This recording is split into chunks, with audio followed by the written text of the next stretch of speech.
Welcome to today's video. I thought we'd do a quick little recording here with Pat Kelly, who is the president and owner of the Whistler Real Estate Company, which is the brokerage that I work with. And I've known Pat for quite a long time and consider him to be more of a close friend than anything, actually. So it's good to get him on. He's been through many cycles in the Whistler market, dating back to the 80s and beyond. So Pat, tell us a little bit real quickly about sort of the genesis of the Whistler Real Estate Company. I understand there's a pretty interesting history from the early days of the resort, something about a trailer in Bay Shores. Yeah, the company started back in probably 1978. It was a partnership between a guy named Andy McGregor with Drew Meredith, and they brought a fellow named Arv Pellegrin into the business. And they did start in a trailer in 1978, selling lots in Bay Shores. They then moved in 1980 into the village. We were the first real estate office to open in the village. I joined the firm in November of 1980, and we went right into the 80s recession, which featured the 23% and 24% interest rates.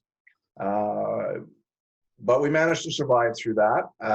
It wasn't easy. In fact, at one point we went 6 months without making a contract in the office, which was a tough time for everyone. We went through into the 90s and moved into our location at Marketplace, where we were for the better part of, 10, 12 years. And then an opportunity came up to move into the location we're currently in sort of around just after the Olympics. And so the company's grown from 6 agents. It went to 4, was as high as 52 at one point. And now we have about 35, what I would consider to be very well seasoned, career-oriented realtors working for us. Yeah, that's good. Yeah, it's an interesting spot where we are right now with where the market sits. I know everyone's kind of wondering what's happening going forward with COVID-19 coronavirus. We haven't really been through anything like this in my history and anyone's history. I think probably the only thing that really compares is maybe 1981.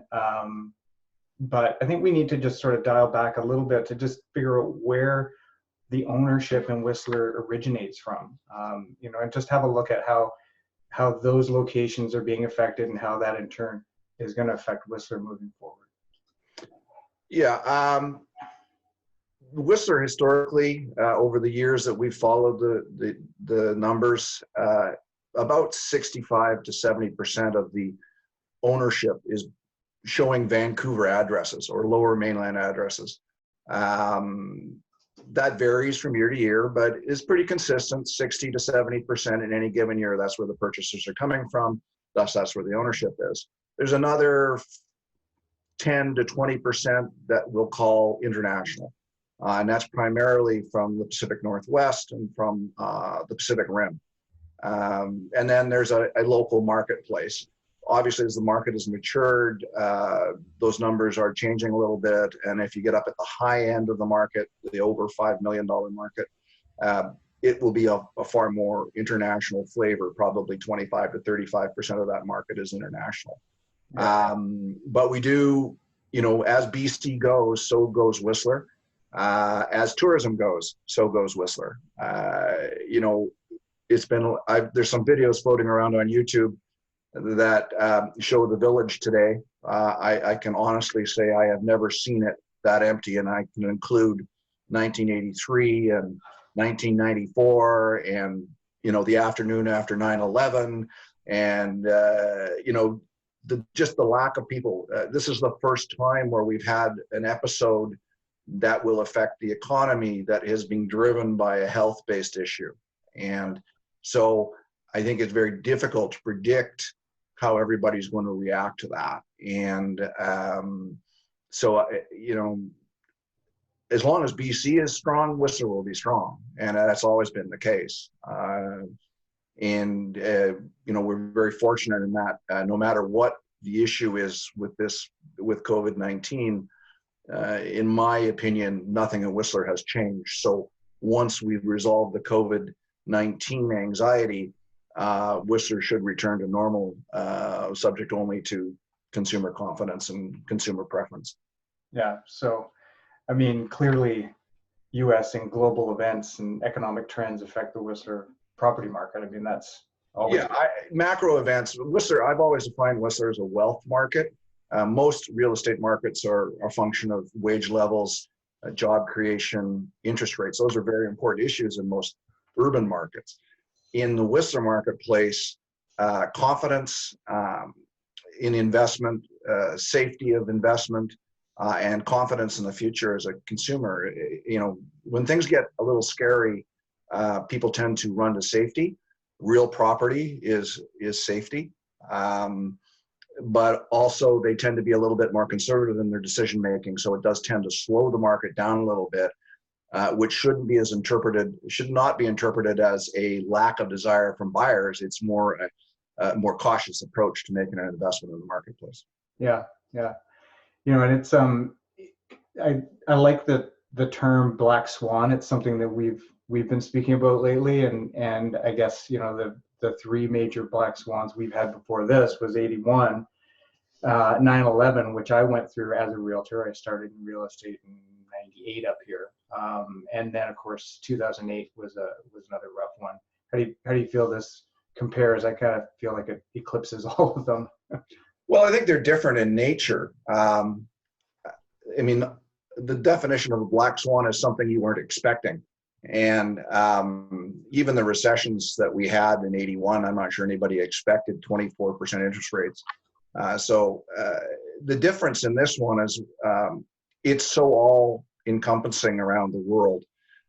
If there can be such a thing as a localized black swan, you know, 9/11 was kind of localized to North America. I think it brought home the threat that we could be harmed from afar, and that caused people to change. But we came back from that very quickly, and they talk about recoveries as either a V recovery or a U recovery, and usually it's a function of the length of time it takes for consumers to feel that they're in a position that they want to make decisions and are confident about the future again. And the longer this situation goes, the more I expect we'll look at a slow recovery out of it, because people's wages are going to start to be impacted, and you know, so I think we need to be patient and take the long run view in our investments in Whistler right now, because I don't see any, you know, bounce back, you know, in May per se. I think we're looking at, I'm looking at the fourth quarter as being perhaps the soonest that we might see some return to normal. I don't think is the right word any longer. Yeah. I think the new situation will become much clearer and easier to predict by the end of the third quarter and going into the fourth quarter. But that's assuming that, you know, that things begin to move in a positive direction on the health side of things. Looking towards the third and fourth quarters of the year, do you see anything in terms of perhaps a pent-up demand to some degree? Well, certainly there is a saying about, you know, when there's blood in the streets, you should be, I mean, that's a terrible image, and it's not one I think you should use, but certainly when there are people that look at downturns in the market as an opportunity, and we're already fielding calls from people who have wanted to buy at Whistler and now feel that the prices might be coming down a little bit and could be a bit more accessible to them, or that there might be some folks that are more interested in selling than owning. I have found that historically Whistler doesn't work that way. That's an expectation in the marketplace from the buy side, but most of our investors and owners are fairly sophisticated and not highly leveraged. And so they are not under any pressure, particularly other than perhaps necessity to sell. And I think they also have a very long-term view of Whistler, and they say, look, 2 years from now, I mean, three months ago, we were talking about pipelines and blockades. Now we're talking about this. And I would expect by November, the only thing that will be occupying our mind will be the American election. And, you know, this will pass. And I think the bulk of the people that own it, Whistler, know that. So they don't panic into a sale. That's been mine. I used to use the term downward sticky. And Whistler is definitely a downward sticky market. Yeah, yeah. I had had an email just before we jumped on this call from one of my owners that he's from Utah, and he owns over at Delta Suites, and of course you own in the Delta Suites as well. And he just sent me a copy of his letter that from the hotel saying that they're closing until the beginning of June. And he said, well, it's lucky I don't have a mortgage on this, and I don't need to get the income from it to keep this thing floating. So, you know, he's an example of someone that's, you know, disturbed, but okay. Yeah, and I think that it's important to remember that many of the people that buy in Whistler, particularly some of the short-term rental properties, they are sophisticated investors. These are not people that are speculating in real estate. They're buying them for a combination of personal use and some income. They structure them in such a way so that they know if they go without money for a couple of months, it isn't the end of the world. They're not going to have to rush into a sale. I'm not saying that there aren't perhaps some people out there, but I would suggest that they're largely in the minority. Most people are fairly cautious about how they structure their investments. And so, you know, when we got in the past where we've seen some of that, we didn't see it for a year. It was, you know, 1981, we didn't really start to see the impacts of that extended period. And by extended, I mean, you know, 18 months to 2 years, extended period of high interest rates. We didn't start to see the impact on prices until probably 2 years later. Yeah. Yeah. And that was a systemic issue, right? I mean, you know, it was, you know, think about not making a payment with a 24% interest rate and what that does compounding. Yeah. You know, it's almost impossible. So we don't have any of those parameters. And the one, you know, one of the things Whistler's always been is tremendously resilient in my time there. We've adapted to a changing world very quickly. I think that the people responsible for our local economy, which is the tourism economy, I think they'll make the necessary adaptations to fire up the engine of tourism again pretty quickly, and it may mean that, you know, maybe we'll have to come up with some strategies to be more value focused for a while and to rebuild and reset our value proposition as a resort. But for property owners, that mountain isn't going anywhere. Yeah. And the bike trails aren't going anywhere. And the paths aren't going anywhere. So Whistler will continue to be a fabulous place to have a property. Maybe rental incomes won't be as high in the next year as they have been in the last 2 years, but with some conscious thought, and we've always been good at that, I think we'll move the community forward maybe a little quicker than people from outside the community might think. Yeah. Do you think that there's any segments of the market that might fare a little bit better as we go forward? Some better, some less? Historically, land, family-oriented lifestyle type real estate and single family has been, I won't say move forward better, but it's been the least volatile part of the marketplace. Yeah. You know, it's no secret that the hotel condos phase twos have been perhaps the more volatile part of the market historically when things have gotten a little bit tight.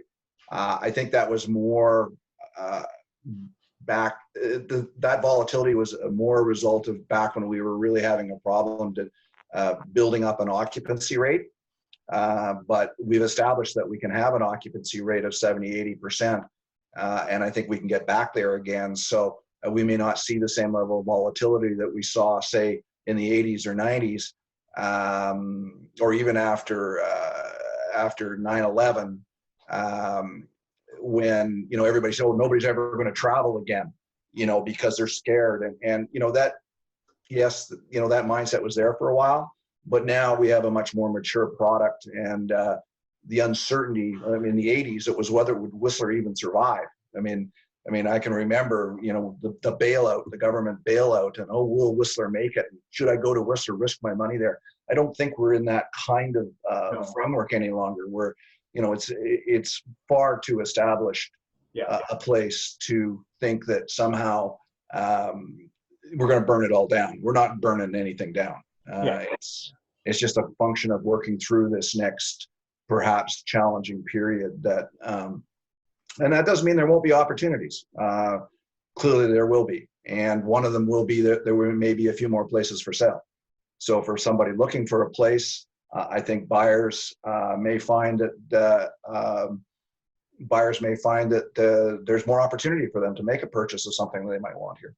Well, it's funny because currently I usually have quite a few listings myself. Right now I've got probably, I think, 18.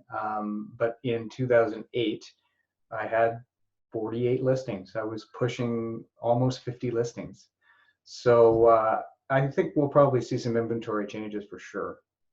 Absolutely. And, I think also, I think the financial crisis, there was a lot of equity in 2008.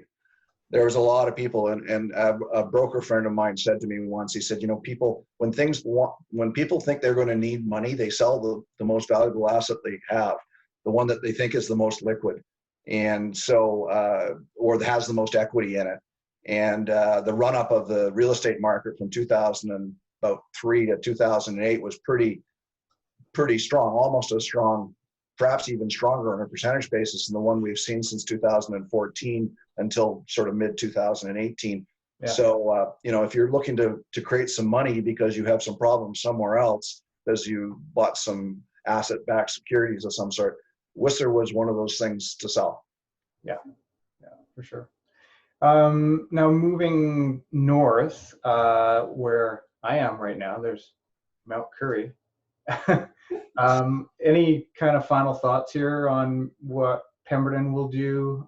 Pemberton tends to be, more of a normal market, let's say. It's kind of a regular town. Yeah, Pemberton and Swan, for lack, bring that into the conversation, but sure.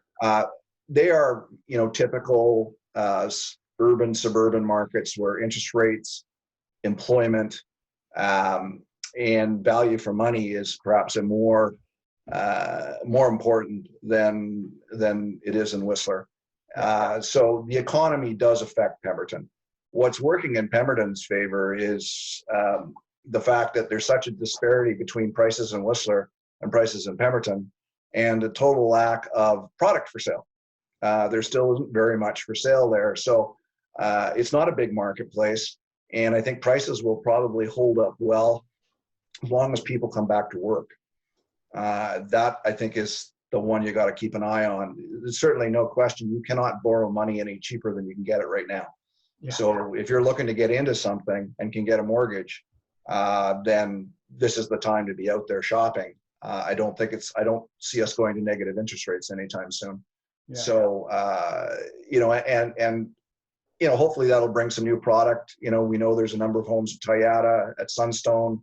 There are a number of developers looking to do things. The one cautionary area I would be thinking about would be if you're buying for long-term rental.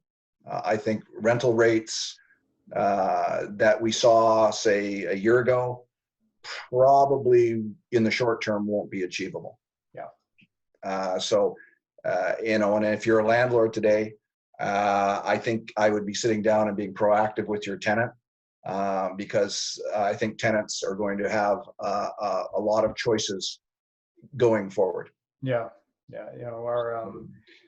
I've spoken to a lot of people in Whistler and in Pemberton that have lost their tenants. They've got their seasonal workers who they've buggered off. It's time to get out of here. So they've lost. Yeah, and we've heard some stories about people that are in some of the phase one condos or in the condos that have been doing short-term rental and thinking they're going to go to long-term rental.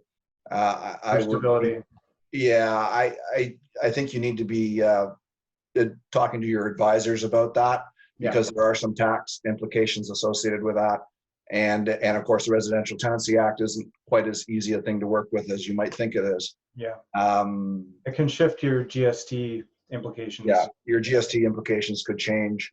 And of course, there is no such thing as a lease in real estate in rental anymore. It's a two-sided conversation, not a one-sided conversation these days. So there'll be a shift there, which is probably a good thing from Worcester's perspective. What concerns me more is how quickly we can rebuild up our workforce, as it's not, it's no news item that there's a lot of people left town recently. Yeah. And there's people were working in the restaurants, working in the shops, working in the mountains, and we're going to need to get those people back in order to present our product at the highest level and provide the services that both the tourist and the homeowners enjoy. So that's going to be a process that we're all going to have to be part of. Well, I think the interesting side of that could be that getting those workers back to town, maybe they'll be faced with lower rents for the suites they're renting. So that's a plus, maybe.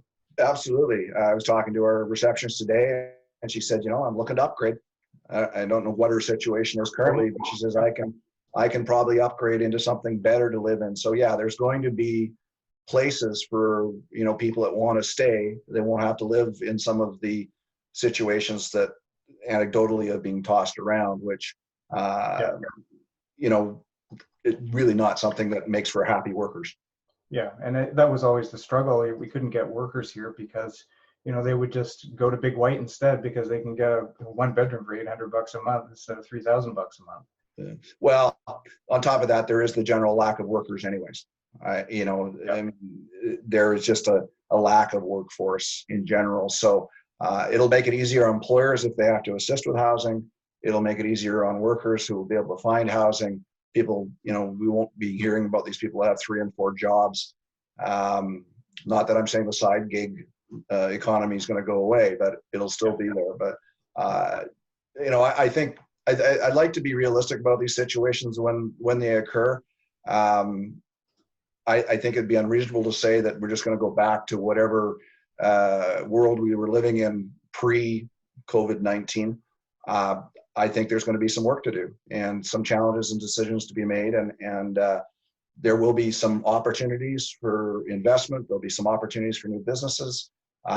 There's going to be, probably some change in consumer behavior, which will need to be assessed. But at this time, it's way too early to determine whether how that might impact the price of a piece of real estate in this town. Yeah, we're at this stage, we're early days and completely guessing. But I mean, at the end of the day, I think that we're probably looking at somewhat of a healthy reset, let's say.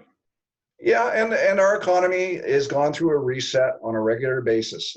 It's interesting some people think this is, the worst thing that's ever happened. We referred to 2008 and 2000, people are referring to it as the Great Depression. I thought the Great Depression was in the 30s. Maybe that's just my age, but I thought it was in the 30s. Generations before us have fought world wars. I think we need to keep things in perspective that this is a challenge and an opportunity, not some sort of hand-wringing, we'll never be the same kind of moment. I don't think that's the case. I think we just need to keep our eye on the ball, keep moving forward, recognize that there may be some days that are a little bit more challenging than others, but that at the end of the day, if we stick with our vision going forward, we'll get there. Yeah. Well, that's good. Okay, well, we'll wrap that up, Pat. And the one thing I wanted to put in here as well is you had emailed us all a little audio clip from Jim Alworth with RBC.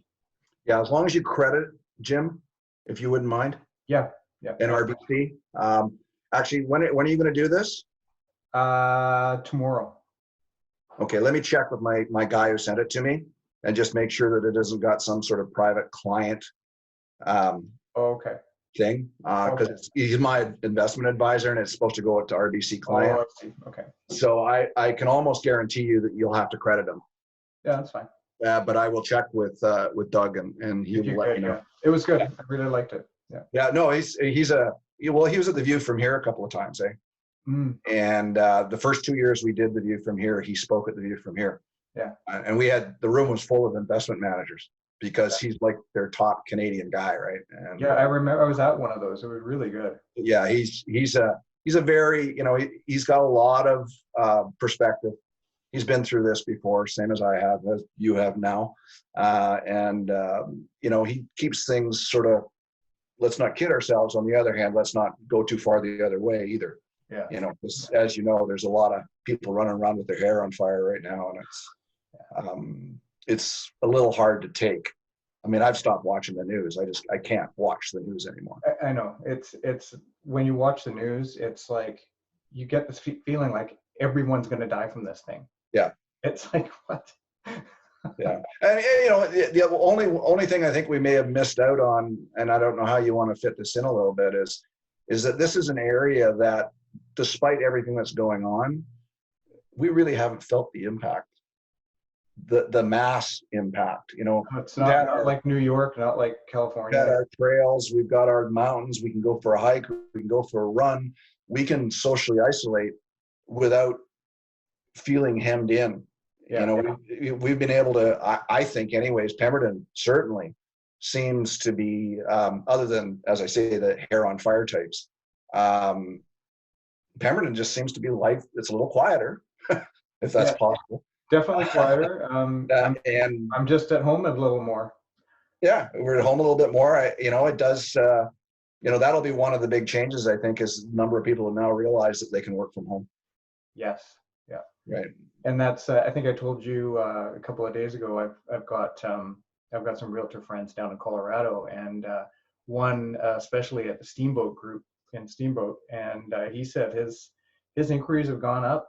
He's talking to people that are starting to really realize they can work remotely and do this move to Steamboat thing. Yeah, well, tools like this make it very possible. That's great, Pat. Thank you so much for coming on today, and stay safe and don't touch your T-zone. My pleasure, Dean. I'm just sitting here trying to not self-medicate. Oh, I know you will. Okay, see you later. Later.